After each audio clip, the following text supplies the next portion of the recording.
Welcome back. I'm Gary Parr. I'm Jennifer Topaz Rose. And you are listening to the midweek version of Fiber Talk, the twice weekly podcast for needlework artists. Tonight, no stitch and chat tonight. No, I got that wrong. No stitch hour tonight. Because it's, Wednesday, like Thanksgiving's tomorrow. And right. Now, we could do a show and 6 and 4-year-old grandsons could join us. Now, that would be a show. Yeah, they're. Do they stitch? Do they craft? What do they have to show? Well, I do have a story for that. Oh. Okay. Not for Connor, he's the 4-year-old, but Cooper, the 6-year-old, is in kindergarten, and they're learning to read. And so every week they have sight words, because you build up that base of words that you just recognize on sight.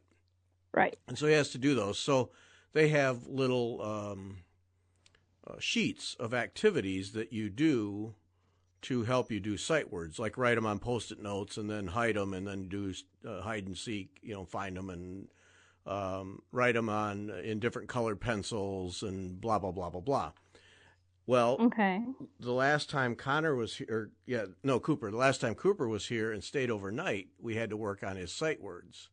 Well, he loves to come up in the studio, and we get the 4-foot table that I always keep empty. We get that out, and then he likes to crank it up because it's an adjustable height, and then sit on the chair and work because he has this massive 4-foot by 2.5 foot table. He can just be king of the world. And nice. So while he was working on his sight words and writing them and stuff, I thought, I have a scrap of cloth over here and some thread. Well, obviously I have thread, but I have this scrap of cloth. So what I did was I gave him a needle and thread and had him stitch 3 or 4 of the sight words. Oh, cool. Just running stitch.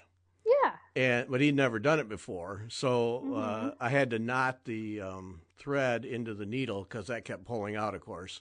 Because you can't ask a 6-year-old to keep it from slipping out. And so you knot it in and make a knot on the end. You have to simplify it way down. But he stitched the words, and then we did the other things, and we put them all in his folder. Well, he took them to school, and you have to show what you did. Well, he, of course, was so proud of it, and he showed, and then they took a picture. His teacher took a picture because she'd never seen it done. That was one thing she'd never seen done. And then they posted it on the school Instagram page. So that's cool. Yeah, he was hero for a day there. Yeah. You're going to have to put the picture on so we can see. Well, I should get that. Yeah, I'll have to get that, see if I can get it from the school. Yeah. That's cool. But, yeah, so that's, yeah. How fun. He was so proud of himself, That's awesome. And I realized later the scrap I had was probably a very expensive piece of linen I bought for surface embroidery. But, yeah, so what? He had fun. You taught a kid to stitch. It's worth it. Yeah, I'm really good at this. Oh, Cooper, Cooper, you are outstanding at it. Yep. He had so much fun. Oh my it was gosh. cool. Yeah, it was cool. That's awesome. Yep. So yay. I think we'll pass on the show tonight with the boys. That would be chaotic. Yeah, that would be chaotic. Then Sunday, I'm going to, instead of a podcast, we're going to have a video. I have to tidy up a bit, but I'm going to do a video of my studio so people can see, because I've talked about it enough. But, here's how it's put together and what it is. So maybe people will get an idea or two. I don't know. So do we get to see your whip stash, and you're going to go through them all and show us? That would be a big fat no. Your closet of shame? That would be a big fat no. Yeah, no. We're not going to do that. Aw. No. I showed mine. That'd be a big fat no. Yes. Some of it. Well, no, I actually showed finished stuff that needed framing. Yeah, it was different. Yeah. No, we're not going to show. All you have to do is take a picture of just look at my sewing room when we're in the live videos, and you will see my piles. Yes. In progress, things everywhere. Yes. We're not doing that. We're going to show the tidied up, sanitized, everything in order room. Yeah. Oh, okay. That's Nobody's going to recognize what it is. I won't. Because nobody knows what a clean stitching room looks like. I know. What's that? And all the promises all the promises I made to keep it tidy, and it has just piled up.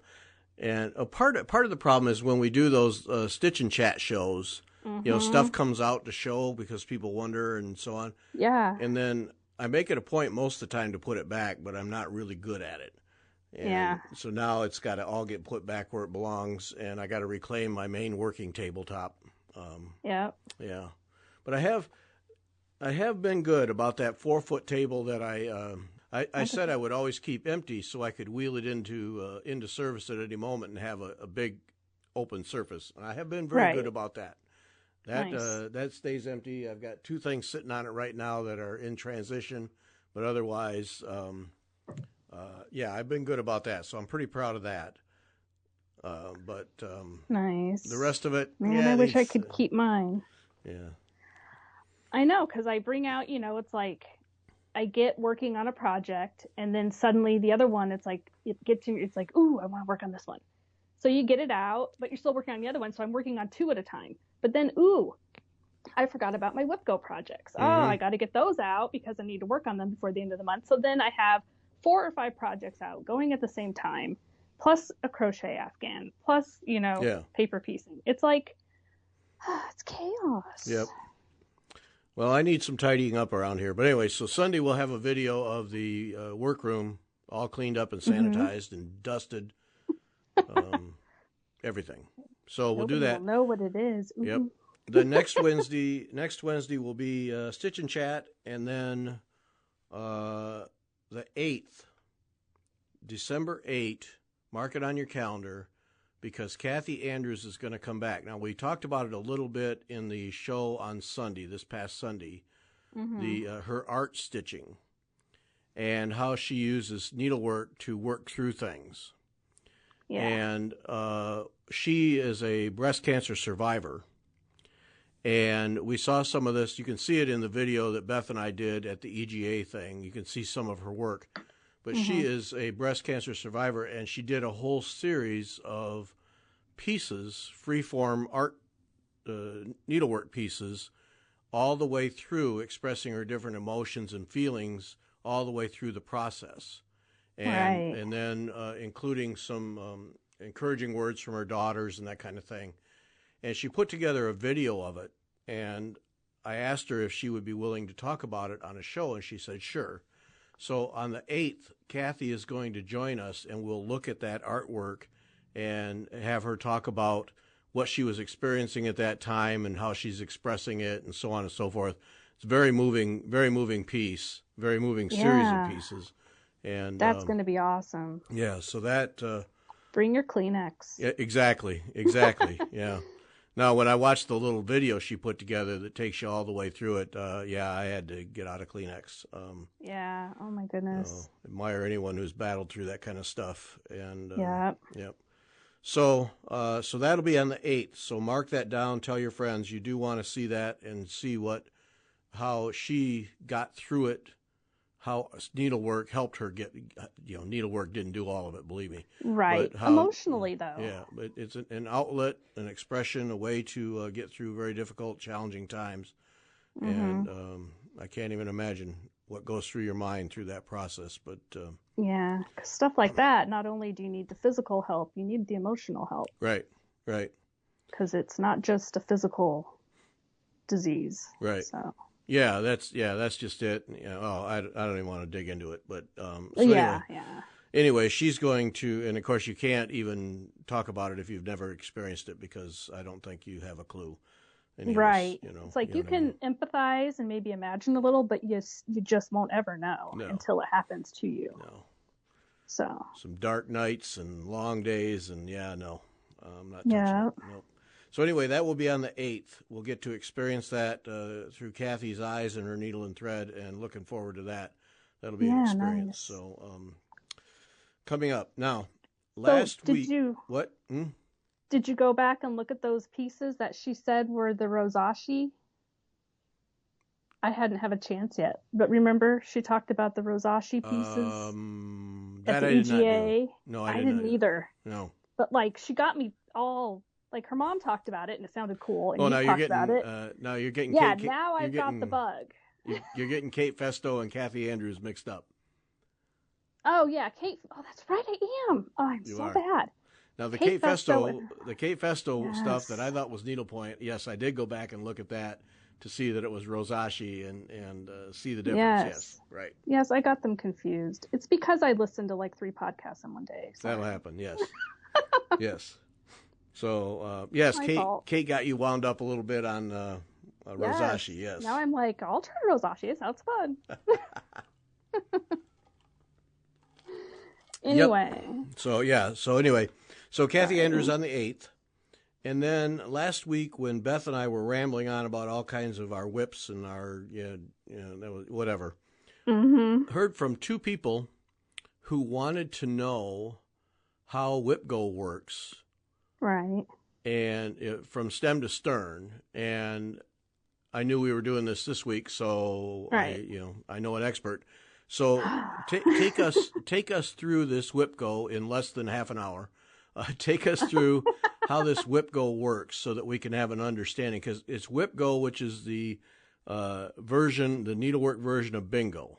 Right. Yeah. So it's 5 letters and 5 down. So it's a 25 block. It's 5x5 grid, 25 individual blockies. But you make up a grid.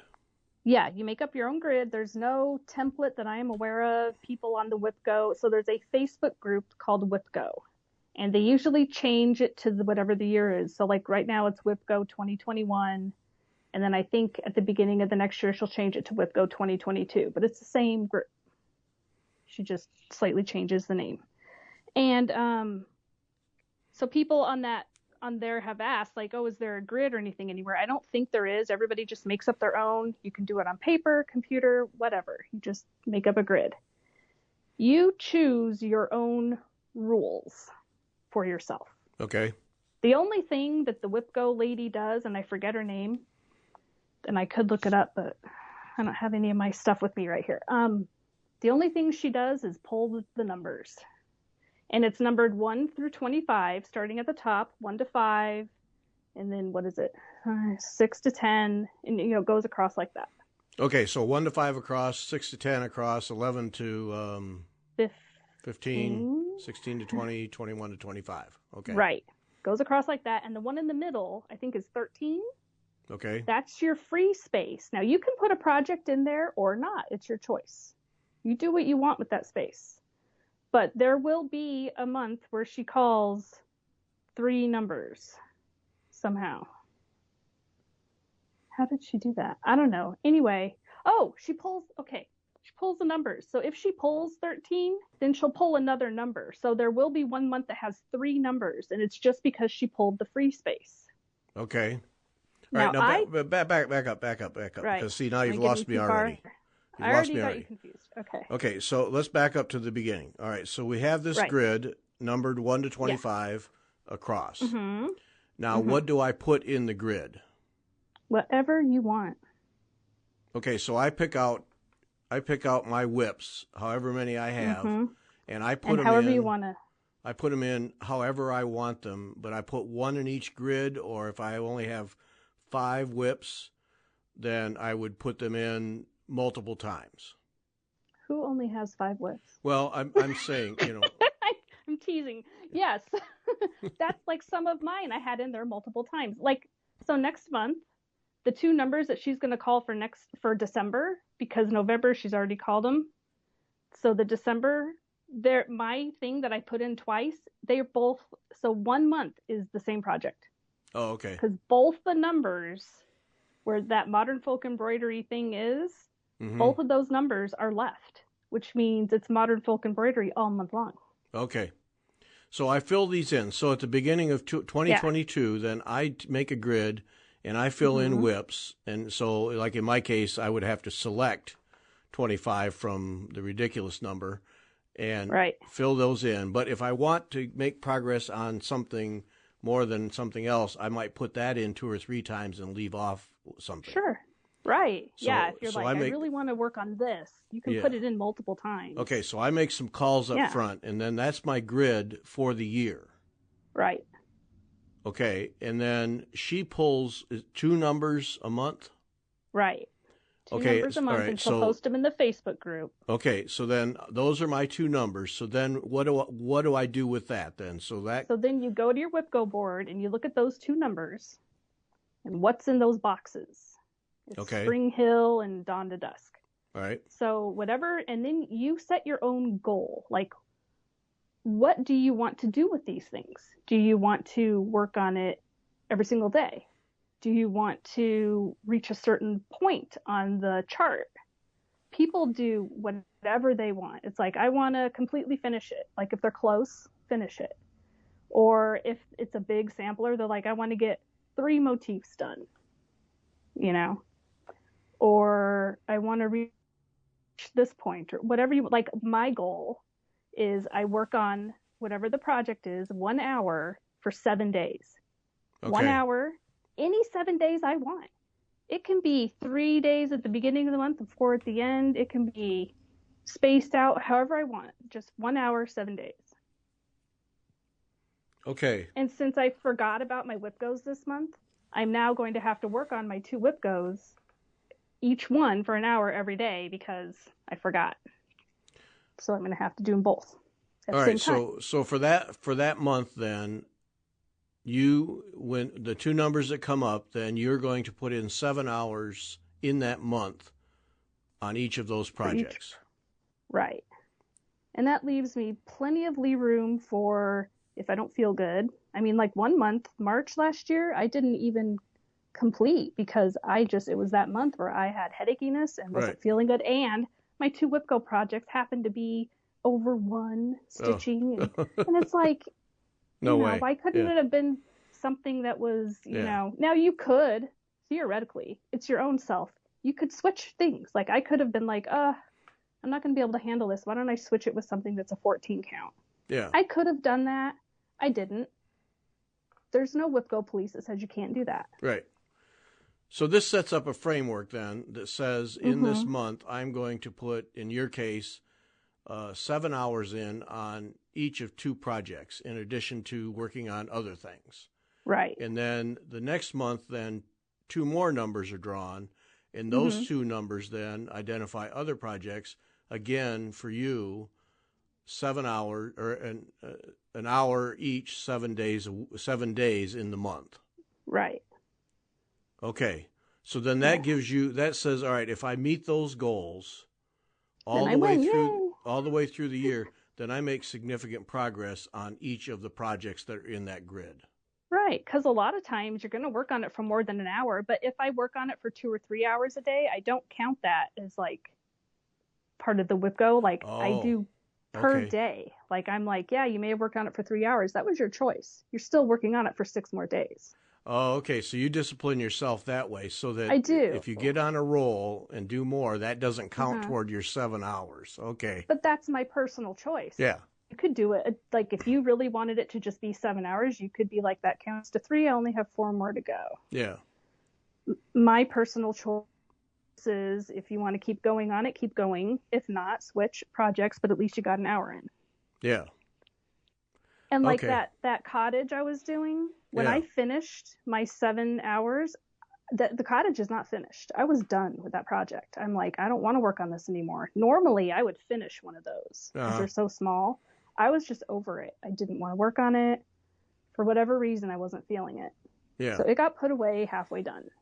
Okay, so then so then you may do more or less, but at least you've met the minimum. So in say, let's say a typical month, which there is no typical month, then you would put in your 7 days, 1 hour on those 2 projects and set them aside and say, all right, I've done 7 hours on each of 2 projects, the 2 called for projects. And now the rest of the month I can do whatever I want. And then the next month when 2 numbers are drawn, then you go back, and so those are 2 Whipgo things that are in play again. Right, and those are my 2 Whipgo projects that all right. Get at least your minimums in, right, and then do whatever else it is you want to do. Yeah, and then for you in 2021, with the exception of a couple of months, this has been a tremendous plus Yeah. In that you have made progress on several things. I mean, I've watched it. You've made good progress on several things that you may or may not have made progress on. Definitely, especially that that Catherine sampler. Mm-hmm. That one that had, it's like the different bands of, it's that teaching sampler. Yeah. That I was like, I would have done just one section, one band and been done, but I still had 7 days. So I had to do more. Right. And then, because you can't just end a band and not finish it off, because right, of course, just can't. I mean, I had to finish it. I was like, hurry up, and I couldn't wait to put it away. I was like, oh, thank God. Okay, and you know, when I go to pull it out again, I'll be happy to work on it. But I was just done. Yeah. All right. So that raises another question then. In this process of disciplining yourself to do this, has that energized you for some projects? Has it turned you off on some projects where you go, oh, all right, I'll fight my way through because it's on the chart, but that's the minimum I'm doing on it? Yeah, I mean, but that's just a wishy-washy feeling thing. Okay. You know, it comes, and it's not that I suddenly hate the project. It's just, for whatever reason, I don't want to switch colors that many times, or something. There's just something. I'm like, or something else is really calling me. Yeah. Okay. And I just want to work on that, and I don't want to work on this. It's just an emotional feeling thing that, you know. But nonetheless, you've made progress on that one, even though you're not pumped up about it. You've made good progress on it. Right. Yeah. Yeah. And at one point, I'll go back and be like, I'll be all ready to go back to it, you know. Right. And I'll have the happy feelings, and it'll be fine. Yeah. See, that's where I think the true, almost unseen power of this comes in, is those that you're just kind of setting aside and are dragging along. Yeah, you at least are getting somewhere, and then I think I got to believe that you reach that magic point where you see the end, and then I'm charging on through. Yeah. Mhm. Okay. Yeah. And you're like, ooh, I can finish this. Yeah. You know, and sometimes you rediscover the joy in it, where, you know, maybe it wasn't that you lost the joy, but something new came along. Right. So you just put it away. Right. And then it's shiny and new again, and you bring it back out, hopefully. Yep. Okay. All right. Now, so there it is. So then you do that. Now next year, are you going to have a different set of whips, or are you going to have the majority of them be what you were working on this year, or what are you going to do? Did I finish any of them? I mean, some of them are just little small individual, like some of my Whipgo pieces are individual smalls from a larger group. Like a set of those flowers are from a set of 12, you know, January through December. So I was just like, work on the flower, whatever flower. Oh, okay. So I still have more of the flowers to do, even though I did finish one. It was a finish, but not a complete finish of the set. Yeah, yeah. So yeah, I'll probably put on just, you know, the same stuff until I get stuff done. Yeah, okay. All right. Yeah. Now, all right, so that raises another question. Somewhere along, let's say, for instance, you're doing this all along, in July, you finish one of the pieces that's on your Whipgo chart.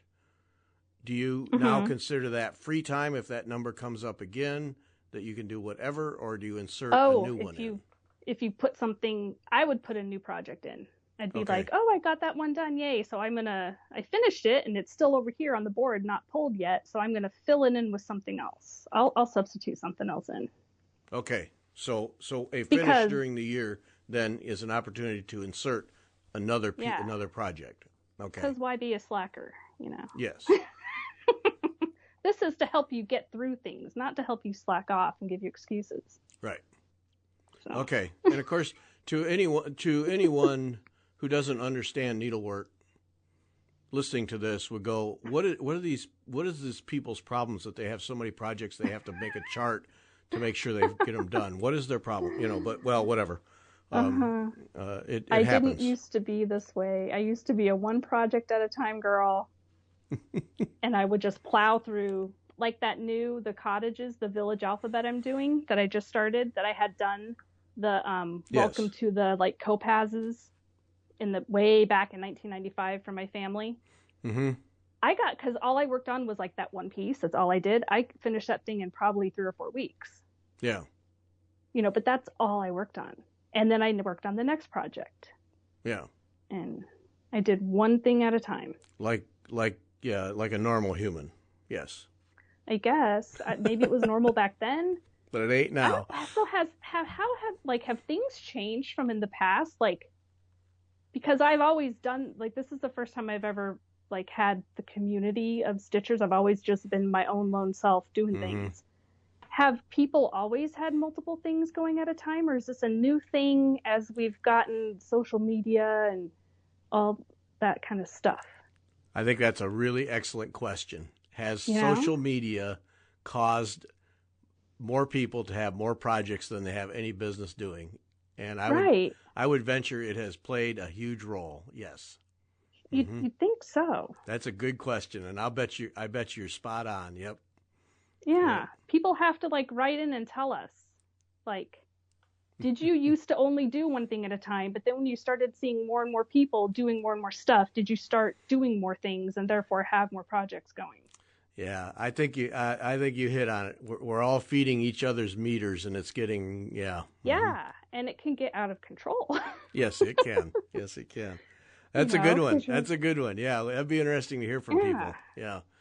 Were you a disciplined one project Jennifer, and then you got on Instagram and started seeing things, and then you got out of control? Yep. Yeah, and it's like, ooh, I want to do that. Ooh, I want to do that. Ooh, and now I have a group, and now we all want to do this together, and we want to do that together. And right. And I never knew about EGA or A&G, and I didn't have a store. I always just went to the Hobby Lobby, found something, bought it, and stitched it. Yeah. That's how I did it. I didn't have groups. I didn't have retreats where, at retreats, you do get multiple projects. Yeah. But when you get home, do people finish those, or do they just work on them at the retreat and then they just languish in their stash for life? Don't know. Yeah, I mean. Don't know. Or would you go home and finish those little retreat projects because you didn't have 5,000 other things going? Yeah.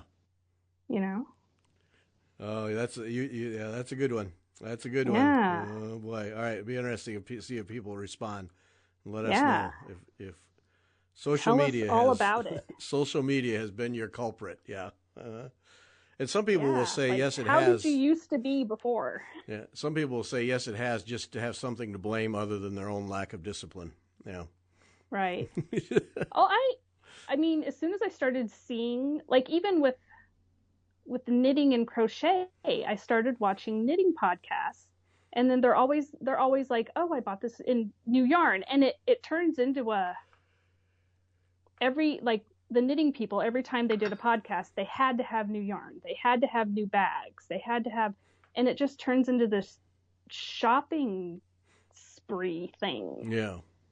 And it became less about, it started out showing projects and then ended up just being a big, huge commercial for different yarn dyers and different bag makers. Well, now see, all right, now there's something else. There's another thing that plays into this that now you got me wondering about.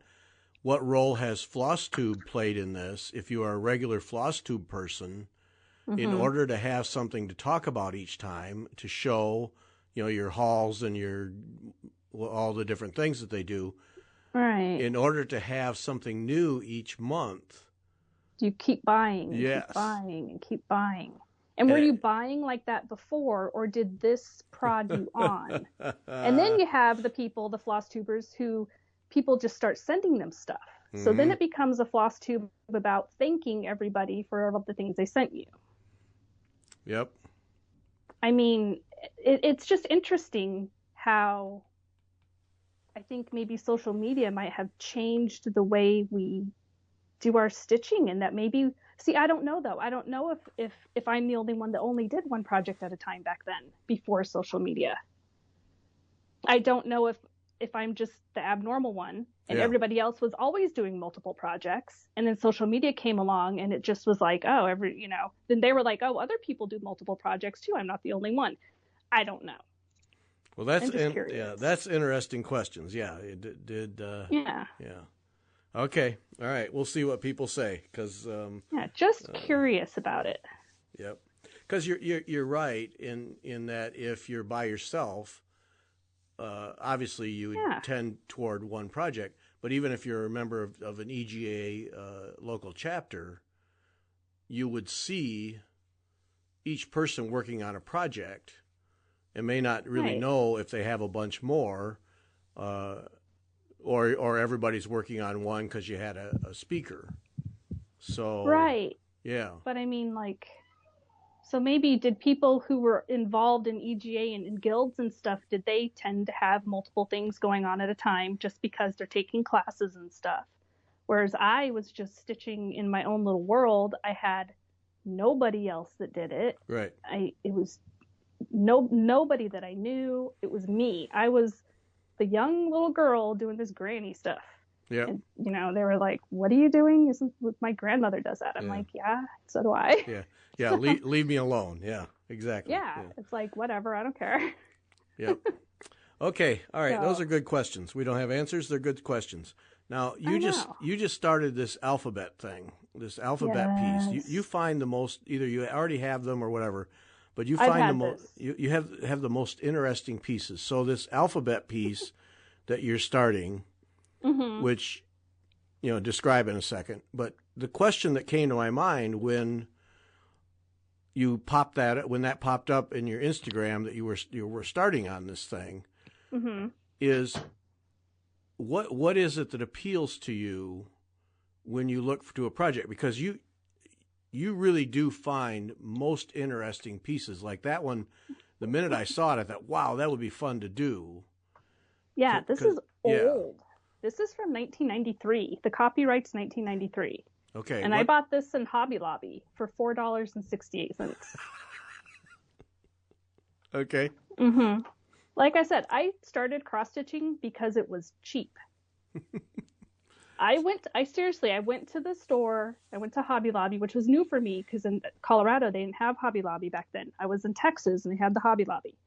So I go in and I'm walking around going, what can I do that's cheap? And I came across cross stitch, and that was it. Okay. So this one, tell people about this one because it's really a neat piece. Yeah, it's like, what's it called? The Village Alphabet by Cross My Heart. And Cross My Heart did lots of projects back in the day. Like they had a lot of books, and if you look them up, you can find lots of stuff. And they had fantastic instructions in the back, like how to wash, how to cross stitch on linen, how to cross stitch on Aida, like fantastic instructions. I mean, this is back in the day where the cross stitch books were fantastic. Yeah. So this is an alphabet. Is it a big piece? Yes. Let's see. I am stitching it on 18 count. Aida? Yep. I decided to do Aida because I did the original, that Welcome to the Topazes was on 18 count Aida, but that cream color. Okay. So it'll be about 12 by 21. Ooh, okay. So that's a big one. So it's an alphabet, and then there's a building with each alphabet or each letter. And it's got cobblestone streets, so it's got brick cobblestone streets. And I remember I loved stitching that brick, and then doing the back stitching. Oh, it just made me so happy.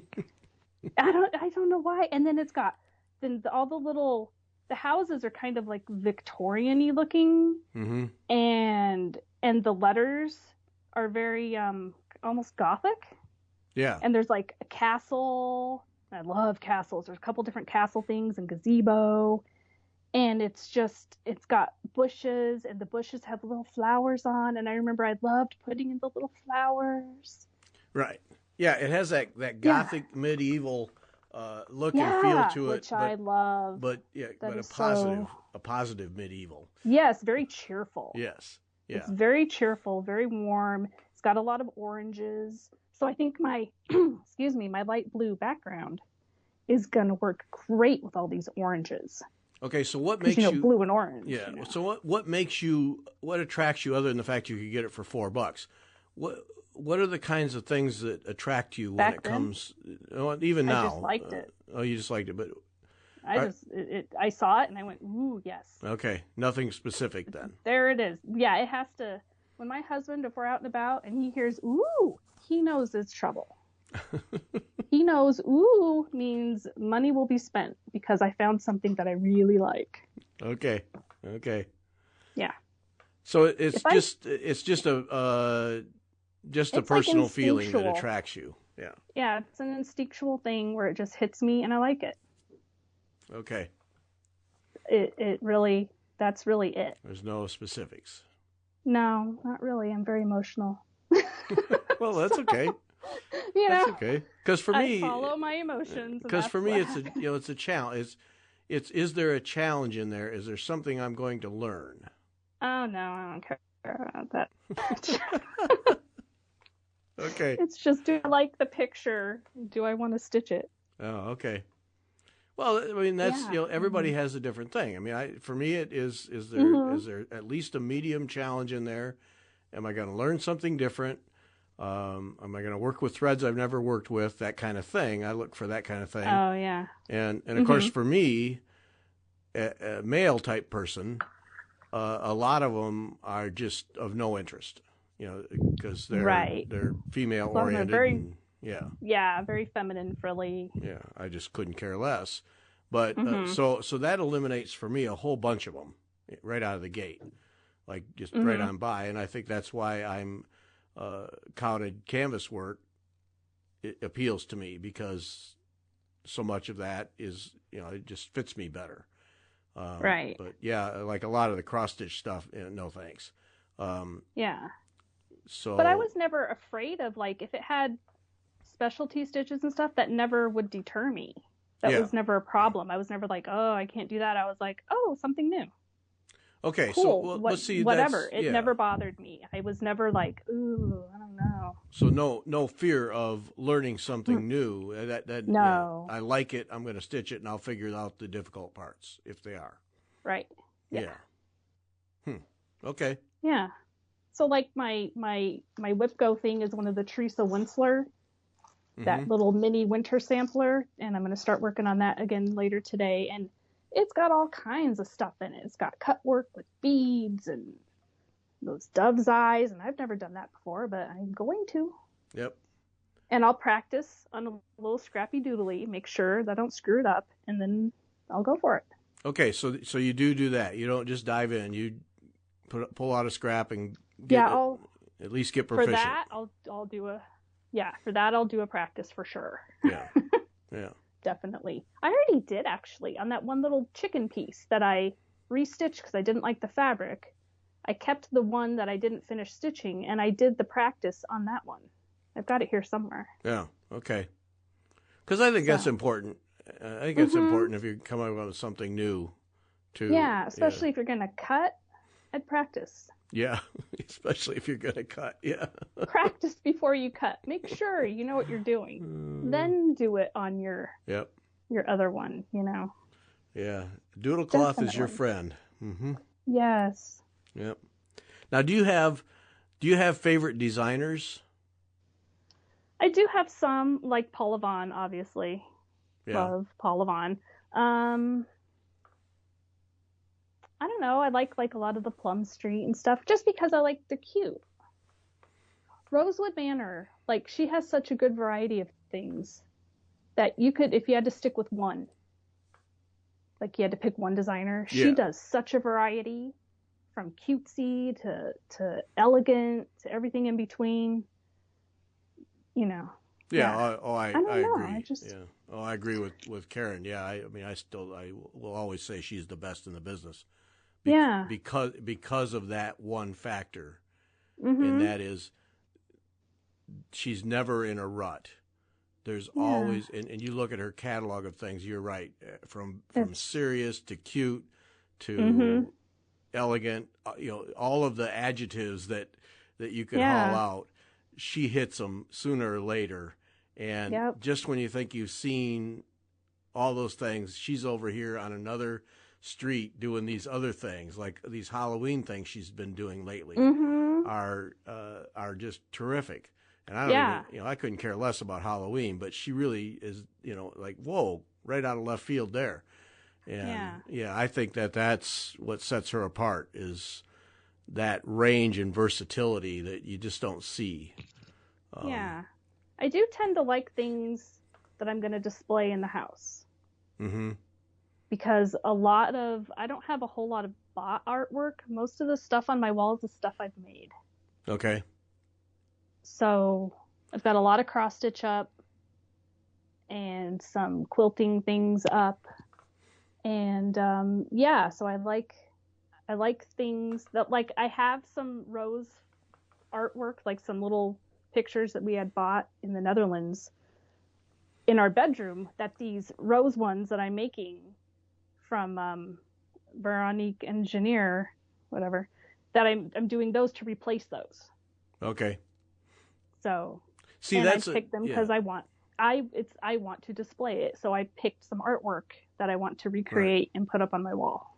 Yeah, see, that's another factor there that doesn't enter my mind, but it does Marga's. When she looks at stuff I'm working on, she immediately, I know where that one's going to go. If and these days it's always qualified with if you ever finish it. But but that's how she orients toward things. Is that would look great here with those colors in this part of the house, and so and that never I couldn't care less. Right. But so you have that. So then sometimes when I think about other things that I've bought that I have in the stash waiting to be done, there's a place for them when they get finished. I could see them going on my wall. I could see them hanging up near the kitchen. I could see them turned into a pillow to be displayed during the summer, during the spring. Yeah. I wonder if there's a subconscious thing that happens to you when you see that the first time. Interesting. Yeah, and it is kind of something I think about. If I like, ooh, that's really pretty, where would I put it? Okay. All right. That does happen. What would I do with it? Yeah. What will it become?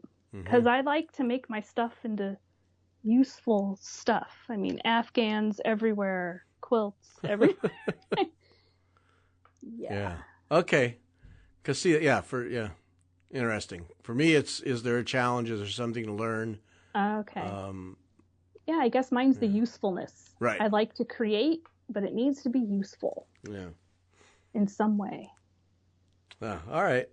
So you learn things. Yeah. Because that's the thing from a male perspective. This stuff, there's a complete. I assume. I mean, I haven't explored this with other males, but that there's a completely different orientation toward projects that are attractive and or the general stitching than there it is for women, and so it's interesting. So yours is more emotional, mine's more mechanical, I guess. Yeah, mine's emotional and useful. Where's it gonna go? What would I do with it? Yeah, like a lot of the little things, I'm making them into little pillows to put here. I have a purpose for all these things. Yeah. That they will be used in the house. Okay.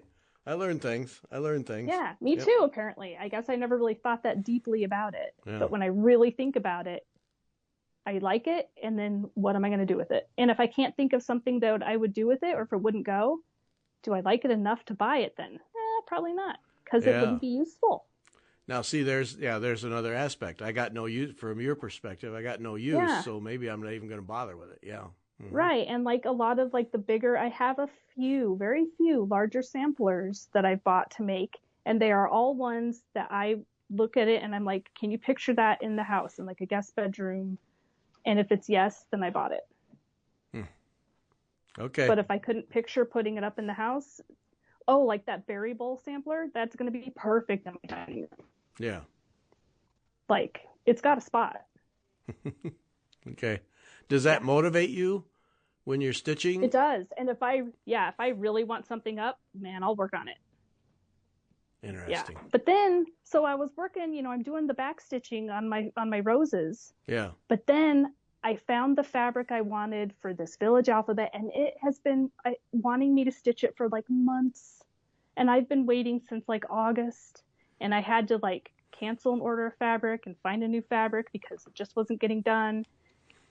And it finally came, and I've worked on it, and I've gotten quite a lot of it done. Like, I worked on it all weekend. Just obsessed. And it felt so good. Yeah. Oh, so happy. Yeah. Getting materials. Folks, if your needlework store says they can't get materials, they aren't making it up. And I just had to decide, you know what, this wants to be stitched now, and I can't wait anymore. You have to find something else. Yep. Just, if I can't find something else, I'm going to have to learn to dye it. Yep. Because it's getting done. I was getting desperate.